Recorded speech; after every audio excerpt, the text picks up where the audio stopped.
গতকালকে দেখলাম যে ফ্যাসিস্টের দোসর যে প্রেসিডেন্ট এখনো রয়ে গিয়েছে, সে তার বক্তব্য শেষে বাংলাদেশ জিন্দাবাদ বলে বক্তব্য শেষ করছেন। আগে এটা জয় বাংলা বলে তার বক্তব্য শেষ করতেন।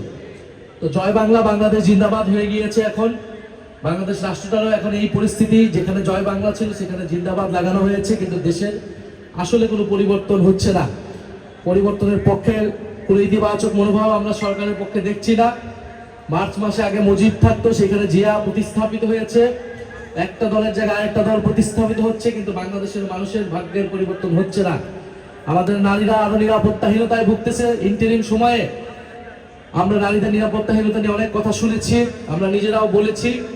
এখন যে সারা দেশে মহামারীর মতো ধর্ষণ, নারী নিপীড়ন, শিশু ধর্ষণ, শিশু হত্যার মতো জঘন্যতম নিকৃষ্ট অপরাধ দেখছি, কিন্তু এটা নিয়ে আমরা কোনো ধরনের কথা দেখতে পাচ্ছি না, পত্রিকায় লেখালেখি দেখতে পাচ্ছি না। জাতীয় নাগরিক পার্টি এনসিপির দায়িত্ব, সমগ্র বাংলাদেশ যদি চুপ করে থাকে, এনসিপিকে এটা নিয়ে কথা বলতে হবে, মাঠে থাকতে হবে, নারীদেরকে এটা নিয়ে সচেতনতা করতে হবে এবং আমাদের নারীদের নিরাপত্তা নিশ্চিত করতে হবে। আপনারা হাতিয়াতে দেখেছেন যে শাপলাকলিতে ভোট দেওয়ার জন্য সেখানে একজনকে ধর্ষণ করা হয়েছে, এবং যখন সেই অভিযোগ আমরা করেছি, মামলা নেওয়ার কথা বলেছি, সেই অভিযোগকে উড়িয়ে দেওয়া হয়েছিল, মিথ্যা বলে সোশ্যাল মিডিয়ায় প্রচার করা হয়েছিল। ফলে এই ধরনের ঘটনা ঘটতেছে।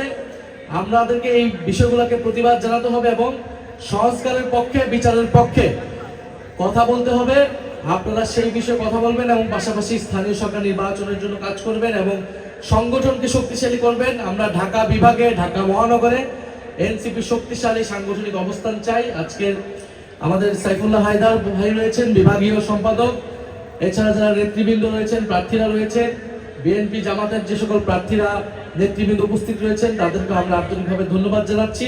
আজকের এই ইফতার মাহফিলের জন্য আমাদের 1 বছর পূর্তি উপলক্ষে সারা দেশে ইফতার মাহফিলগুলো আমরা করছি, বিভাগীয় ইফতার মাহফিল। ইনশাআল্লাহ ঈদের পরে আমরা আরো গতিতে, দ্বিগুণ গতিতে আমাদের কার্যক্রম এগিয়ে যাব। শহীদ পরিবার আজকে এখানে অনেকেই এসেছেন। উত্তরায় আন্দোলনের অন্যতম হটস্পট ছিল। শহীদ পরিবারদের প্রতি আমাদের আহ্বান, আমাদের মেসেজ থাকবে যে বিচারের দাবিতে আমরা এখনো সরব রয়েছি।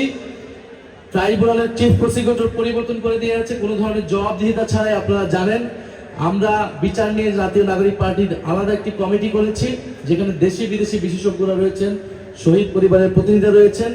আমরা টাইম টু টাইম আপডেট জানাবো এই বিচার কি গাফিলতি হচ্ছে কিনা, এবং যদি কোনো ধরনের গাফিলতি থাকে আমরা ইনশাল্লাহ আপনাদেরকে সাথে নিয়ে মাঠে থাকবো। আমাদের জন্য দোয়া রাখবেন। আসসালামু আলাইকুম।